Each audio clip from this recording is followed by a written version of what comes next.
the harvest.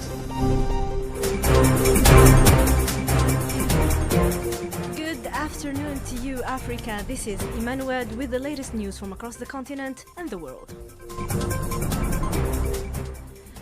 Sudan's armed conflict between the government forces and the RSF is driving mass displacement and deepening chaos, with the World Food Programme warning that Darfur is a real horror show. UN officials are urging urgent protection for civilians. Fears are rising that Sudan is nearing complete collapse. Widad Alawa with more details.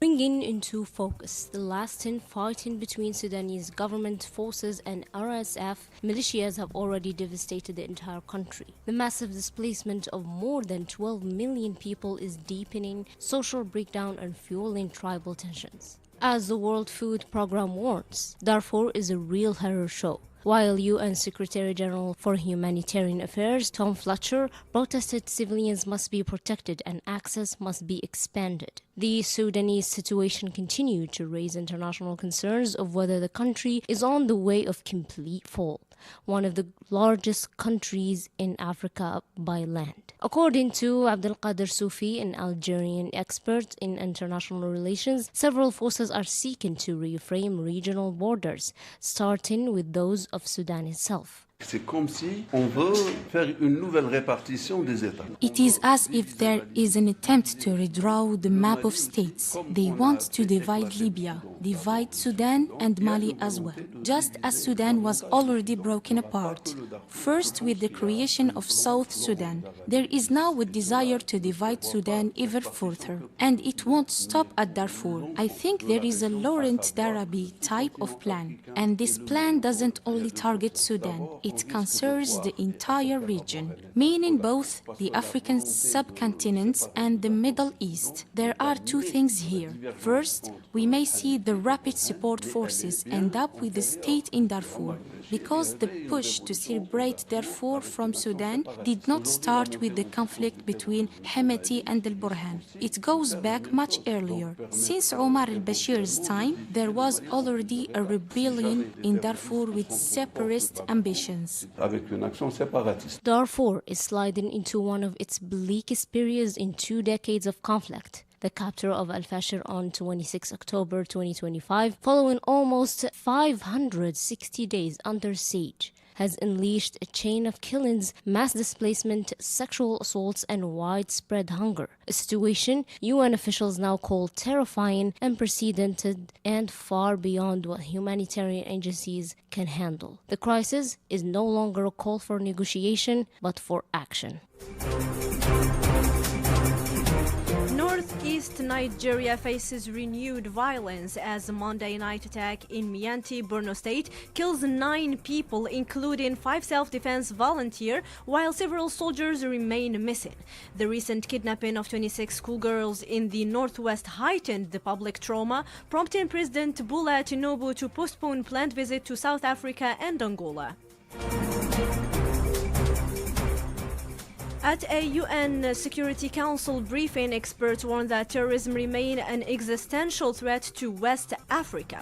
ECOWAS Early Warning Network reports around 450 terrorist incidents and more than 1,900 deaths across the region between January and November 2025, reinforcing calls for stronger regional cooperation.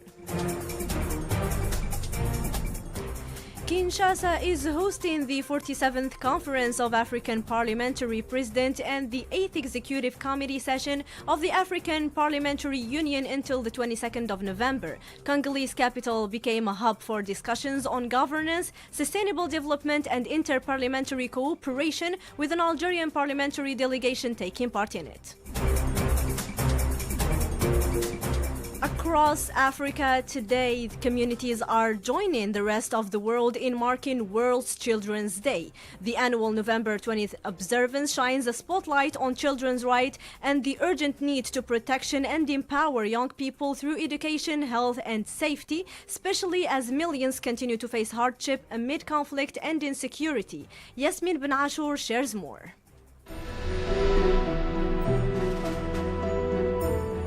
World Children's Day. is a day to highlight children's right to education, protection, and health, and to remind us that their voices must be heard in every decision that affects their lives.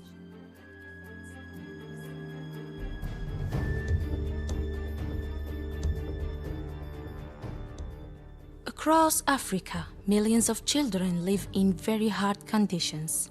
In Sudan, the sound of explosions and gunfire threatens schools and neighborhoods, forcing families to flee and leaving children with no home and no chance to continue their studies.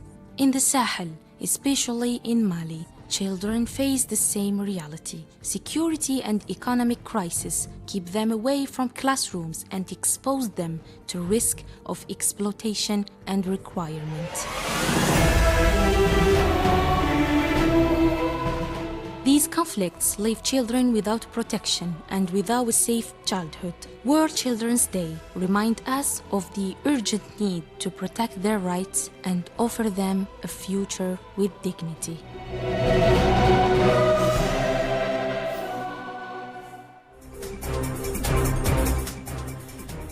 Rwanda calls for greater equity and inclusion in international sports structure during a UN General Assembly debate on sports for development and peace. Kigali stressed the need to keep sports neutral and free from politicization and joins member states in adopting the Olympics Truce Resolution ahead of the 2026 Milano Cortina Winter Games.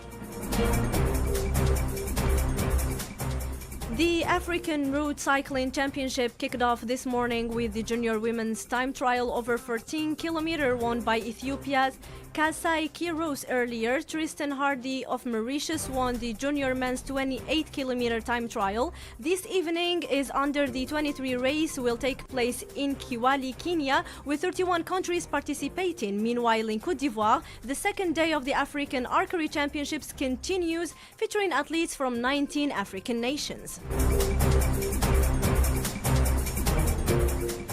Egyptian tennis player Maya Sharif advances to the quarterfinals of the Kalina Open in Chile, ranked 93rd globally and a former champion of the tournament. She secures her spot after defeating Romania's Miriam Bilgario. South African President Cyril Ramaphosa closes the G20 Social Summit, reaffirming South Africa's push to elevate developing economies on the G20 agenda.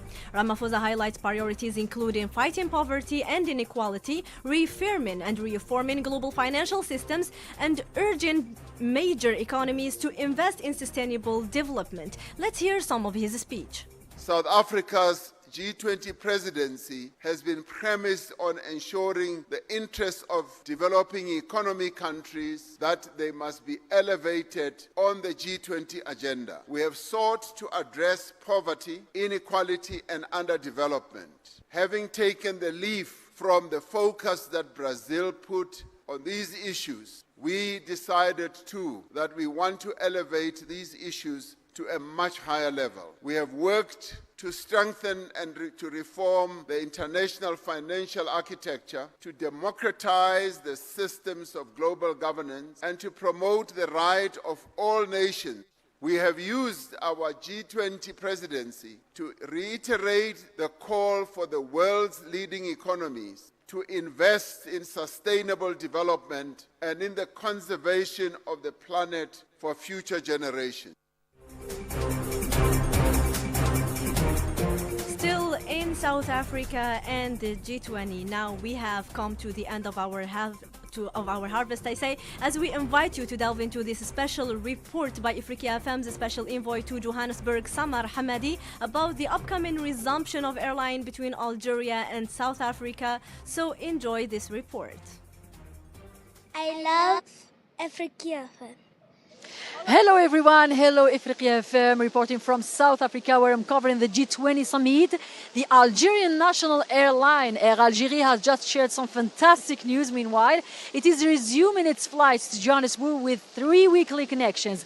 Booking opened yesterday on November 18th, 2025, and the first flights are scheduled for January 16th, 2026. This announcement is already bringing reassurance to both Algerians and South Africans.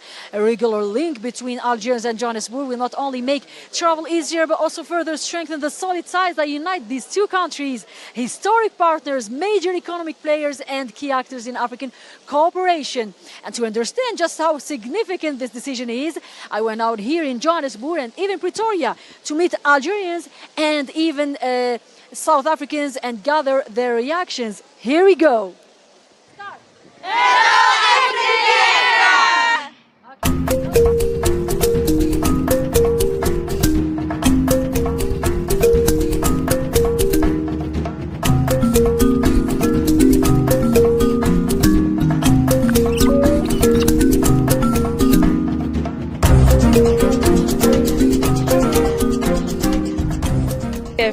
I'm so happy that we now have flights to Algeria, from South Africa to Algeria, and then we're going to have flights again from Algeria back to South Africa. I'm so excited. I love Algeria. It's the country that I wish to visit one day, and then I'm so happy and excited. Woo!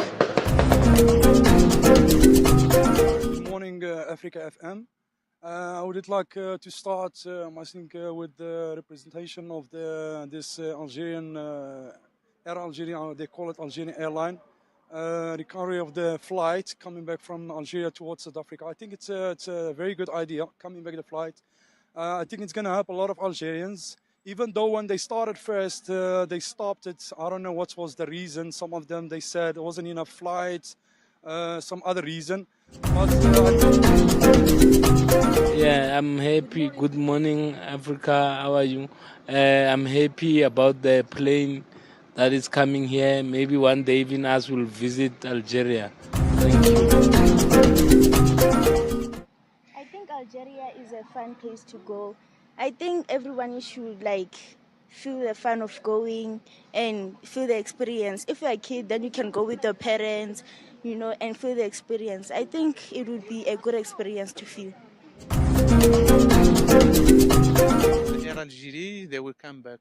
They will start next year of the 16th of January. Special for us as the family. We go from here to Algeria. We have in transit. So it's something for us. We're happy to hear that, yes. Well, I'm actually honestly excited. I actually really love the journey to Algeria. I also really want to visit the rural places, especially, and try out the food, because I'm mostly into that. Yes. I am so happy the Air Algeria is come back. I hope this time is not stopping like before, because there is too many people, the community Algerian in South Africa, so it's very hard, especially with family, with kids, to take a transit. So now it's a direct fly. The price is affordable. So I think I am so excited, and I know the whole community, they are so happy.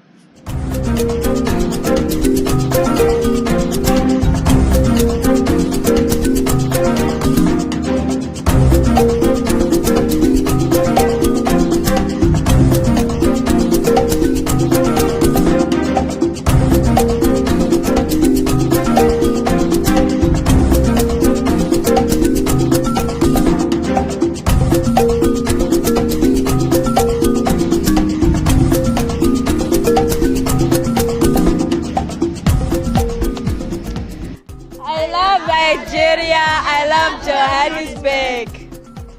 One thing is clear, and as you just heard, people see this resumption as important step towards smoother mobility, stronger investment, and even closer connections between the two countries, between the two nations. Here we are in South Africa, right in the heart of one of the continent's biggest economic hubs. And this announcement truly feels like a breath of fresh air for both South Africans and Algerians. And don't forget, the first flights are just around the corner, starting January 16th, 2026. Reporting from Johannesburg, I'm Samar Hamadi for Africa FM. Thank you. Goodbye, Africa.